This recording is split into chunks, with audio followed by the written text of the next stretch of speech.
Hey guys, mini വ്ളോഗൊക്കെ അങ്ങനെ മാറ്റി വെച്ചിട്ട് നമുക്കൊരു വെയിറ്റ് ലോസ് ജേണി അങ്ങ് തുടങ്ങാമല്ലേ, അതും 30 ദിവസത്തേക്ക്. അപ്പോൾ ഇന്ന് അതിൻ്റെ ഡേ 1 ആണ്. സ്റ്റാർട്ടിങ് വെയിറ്റ് എന്ന് പറയുന്നത് 89.5 ആയിരുന്നു. ഇപ്പോൾ വന്ന് നിൽക്കുന്നത് 84.70. ഈ പെണ്ണിന് വട്ടാണോ എന്ന് നിങ്ങൾക്ക് തോന്നുന്നുണ്ടോ ഗൈസ്? ഞാൻ 4 മാസം മുന്നേ ഈ വെയിറ്റ് ലോസ് ജേണി അങ്ങ് സ്റ്റാർട്ട് ചെയ്തിട്ടുണ്ടായിരുന്നു കേട്ടോ. പിന്നെ ഒരു 4-4.5 മാസമൊക്കെ ആയി.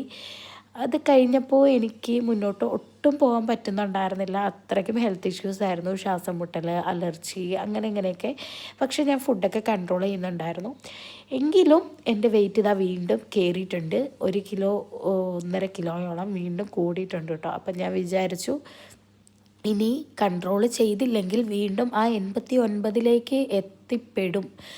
ചിലപ്പോൾ അതിനേക്കാളും കൂടുതലായിട്ട് പോയേക്കാം. അപ്പോൾ നമുക്ക് ഇന്നോട്ട് വീണ്ടും അത് സ്റ്റാർട്ട് ചെയ്യാം. എനിക്ക് അത്ര എത്തുന്നത് തന്നെ ചിന്തിക്കാൻ പറ്റുന്നില്ല ഗൈസ്. ഞാൻ ഡിപ്രഷനിലേക്ക് പോയിട്ടുണ്ടായിരുന്നു. അതേപോലത്തെ ഒരു വെയിറ്റ് ഗെയിൻ ആയിരുന്നു കേട്ടോ എനിക്കുണ്ടായത്.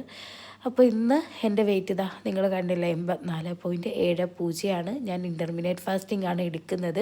നല്ല റിസൾട്ട് കിട്ടുന്നൊരു സംഭവമാണ് കേട്ടോ.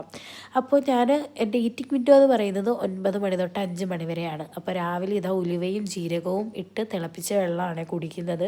അത് കഴിഞ്ഞ് ഒരു അരമണിക്കൂർ ശേഷം എൻ്റെ ബ്രേക്ക്ഫാസ്റ്റ് എടുത്തിട്ടുണ്ടായിരുന്നു. അപ്പവും കടലക്കറിയും 2 ഫുൾ മുട്ടയാണ് എടുത്തിട്ടുണ്ടായിരുന്നത്. പിന്നെ ഇതാ ഗൈസ് 11 മണിയൊക്കെ ആയപ്പോൾ ഒരു റോബസ്റ്റ പഴം കഴിച്ചു. പിന്നെ ഈ 2 ലിറ്റർ ബോട്ടിൽ വെള്ളമാണ് കേട്ടോ. അതിൽ ഞാൻ ഒരു 3.5 ലിറ്ററേലും ദിവസവും കുടിക്കുന്നുണ്ട്, ശ്രമിക്കാറുണ്ട്. അപ്പോൾ നമ്മുടെ ഉച്ചയ്ക്ക് ചോറിന് ഇതാ ഇത്രയും കൂട്ടാനായിരുന്നു. ചോറ് കണ്ടില്ലേ, കുറച്ചേ എടുത്തിട്ടുണ്ടായിരുന്നുള്ളൂ കേട്ടോ. അങ്ങനെ പോർഷൻ കൺട്രോൾ ചെയ്ത് കഴിച്ചാൽ മതി, നമ്മുടെ വെയിറ്റ് കുറയും ഗൈസ്. ഞാനിപ്പോൾ ഇത് വർക്കൗട്ടൊന്നും ചെയ്യുന്നില്ല, പോകെ പോകെ നമുക്ക് അതും സ്റ്റാർട്ട് ചെയ്യാം കേട്ടോ. അപ്പോൾ ഡിന്നറിന് ഇതായിരുന്നു. അപ്പോൾ ഇന്നത്തെ വീഡിയോ ഇത്രയുള്ള. അപ്പോൾ പുതിയൊരു വീഡിയോ ആയിട്ട് അടുത്ത ദിവസം കാണാവേ.